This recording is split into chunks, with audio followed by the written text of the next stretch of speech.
Artificial intelligence यानी AI हमारी दुनिया को बहुत तेजी से बदल रहा है। इसमें जबरदस्त संभावनाएं हैं, पर साथ ही उतनी ही बड़ी जिम्मेदारियां भी हैं। तो चलिए जरा समझते हैं कि हम एआई की इस ताकत का इस्तेमाल सुरक्षित तरीके से कैसे कर सकते हैं। अच्छा, इसको ना एक आसान तरीके से समझते हैं। सोचिए एक रोबोट है जिसे हम पैटर्न सिखाते हैं। मान लीजिए एक बिल्ली को पहचानना। ये हुआ हमारा ट्रेडिशनल एआई। अब सोचिए वही रोबोट एक उड़ने वाली बिल्ली की कहानी लिख दे या उसकी तस्वीर बना दे। ये है जनरेटिव एआई, जो सिर्फ सीखता नहीं है बल्कि कुछ एकदम नया बना सकता है। और एआई का जो वादा है वो वाकई कमाल का है। हेल्थ केयर को ही ले लीजिए, ये बीमारियों का पता लगाने में पुराने तरीकों से कहीं आगे निकल चुका है। फाइनेंस में ये लाखों करोड़ों ट्रांजैक्शंस को स्कैन करके धोखाधड़ी को तुरंत पकड़ लेता है। और रिटेल में ये हर ग्राहक को एक पर्सनल अनुभव देता है और सप्लाई चेन को भी बेहतर बनाता है। पर जोखिम कितना बड़ा है, इसका अंदाजा इस नंबर से लगाइए। सिर्फ धोखाधड़ी की वजह से हर साल 233 से 521 बिलियन डॉलर का नुकसान होता है। ये आंकड़ा हमें बताता है कि रिस्क मैनेजमेंट कितना ज्यादा जरूरी है। तो जहां एआई की ये जबरदस्त काबिलियत है, वहीं कुछ ऐसे खतरे भी हैं जो हमें दिखाई नहीं देते। ये नई तरह के जोखिम हैं जो कोड के अंदर छिपे होते हैं और इन्हें समझना बहुत जरूरी है। एआई सिस्टम की कमजोरियों के 3 मेन एरिया हैं। पहला, एल्गोरिदम में भेदभाव। दूसरा, डेटा पॉइजनिंग। और तीसरा, प्राइवेसी से जुड़े खतरे। ये तीनों आपस में जुड़े हुए हैं और मिलकर एक बड़ा खतरा पैदा करते हैं। चलिए एक एक करके इन्हें समझते हैं। सबसे पहले बात करते हैं एल्गोरिदम में भेदभाव की। ये तब होता है जब कोई एआई सिस्टम ऐसे नतीजे देता है जो गलत या अनुचित होते हैं। ऐसा क्यों होता है? क्योंकि उसे जिस डेटा पर ट्रेन किया गया है उसमें पहले से ही समाज का भेदभाव मौजूद था। मतलब एआई उतना ही निष्पक्ष हो सकता है जितना उसका डेटा। इसका एक बहुत ही चौंकाने वाला उदाहरण है कॉम्पास सिस्टम। ये एक ऐसा टूल था जो ये बताता था कि किसी अपराधी के दोबारा जुर्म करने का कितना खतरा है। पर जब इसकी जांच हुई तो पता चला कि ये सिस्टम अश्वेत लोगों को श्वेत लोगों के मुकाबले दोगुना ज्यादा बार गलत तरीके से हाई रिस्क बता रहा था। इससे पता चलता है कि ऐसा भेदभाव असल जिंदगी पर कितना बुरा असर डाल सकता है। अब बात करते हैं दूसरे बड़े खतरे की, डेटा पॉइजनिंग और एडवर्सेरियल अटैक्स। इसमें क्या होता है कि कुछ लोग जानबूझकर ट्रेनिंग डेटा में गड़बड़ी कर देते हैं या फिर ऐसे इनपुट डालते हैं जिससे एआई मॉडल धोखा खा जाए और उसका बर्ताव बदल जाए। इसका एक बड़ा दिलचस्प केस स्टडी है टेस्ला के ऑटो पायलट एआई का। रिसर्चर्स ने दिखाया कि कैसे स्पीड लिमिट वाले साइन पर सिर्फ कुछ स्टिकर्स चिपकाकर एआई को बेवकूफ बनाया जा सकता है, जिससे वो सड़क के संकेतों को गलत पढ़ने लगा। सोचिए, ये तो एक तरह से सेल्फ ड्राइविंग कार की आंखों को हैक करने जैसा है। और तीसरा बड़ा जोखिम है हमारी प्राइवेसी का।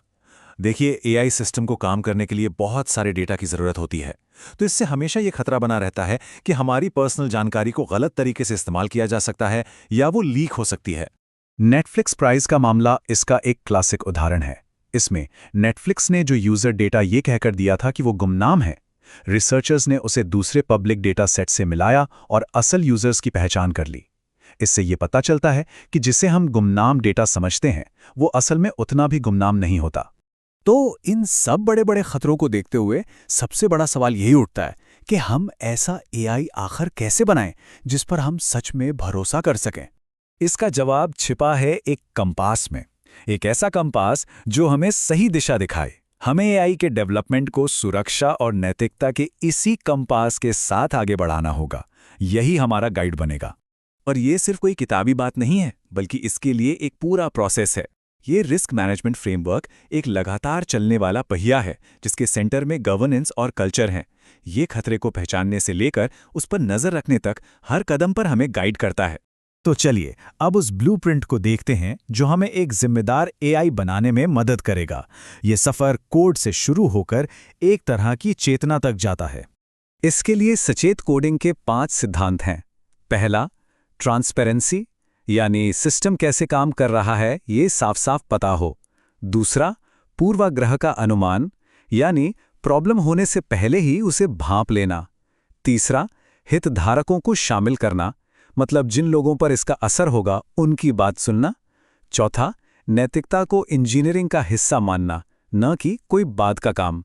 और पांचवां, फेल सेफ सिस्टम बनाना, ताकि अगर कोई गलती हो भी जाए तो नुकसान कम से कम हो। स्टैनफोर्ड यूनिवर्सिटी की फे ली ने एक बहुत सही बात कही है। सवाल ये नहीं है कि एआई अच्छा या बुरा हो सकता है, सवाल ये है कि इंसान एआई का इस्तेमाल अच्छे काम के लिए करते हैं या बुरे। और टिमनीत गैब्रो हमें एक ज़रूरी बात याद दिलाती हैं, हमें ये सोचना बंद करना होगा कि कोई चीज़ सिर्फ इसलिए न्यूट्रल है क्योंकि वो टेक्निकल है। असल में टेक्नोलॉजी में भी उसे बनाने वालों और उसके डेटा का भेदभाव शामिल होता है। और जैसा कि जॉय बोलाम्बिनी कहती हैं, जब हम सिस्टम पर सवाल उठाना बंद कर देते हैं तो वो हमारी आदत बन जाते हैं। इसलिए हमें सिर्फ कोड को नहीं बल्कि उसके पीछे की सोच और मान्यताओं को भी जांचना होगा। तो बात घूम फिर कर हम पर ही आ जाती है। एक जिम्मेदार भविष्य बनाना कोई ऑटोमेटिक प्रोसेस नहीं है, ये हम इंसानों को ही मिलकर करना होगा। तो सबसे ज़रूरी बात यह है, कोड की हर एक लाइन एक नैतिक फैसला है। एक भरोसेमंद एआई वाला भविष्य बड़ी बड़ी बोर्डरूम मीटिंग्स में नहीं बल्कि कोड बेस में बनता है। एआई में नैतिकता लाना एक प्रैक्टिकल जिम्मेदारी है। और यहीं पर हमारा वो कंपास काम आता है, वो हमारा गाइड बनता है। वो ये पक्का करता है कि एआई चाहे जितना भी आगे बढ़ जाए, वो हमेशा हमारी बुनियादी इंसानी कदरों के साथ जुड़ा रहे। तो आखिर में मैं एक सवाल छोड़ना चाहता हूँ। जैसे जैसे एआई हमारी जिंदगी का हिस्सा बनता जा रहा है, वो कौन सा एक सवाल है जो हमें उसके किसी भी फैसले पर भरोसा करने से पहले हमेशा पूछना चाहिए?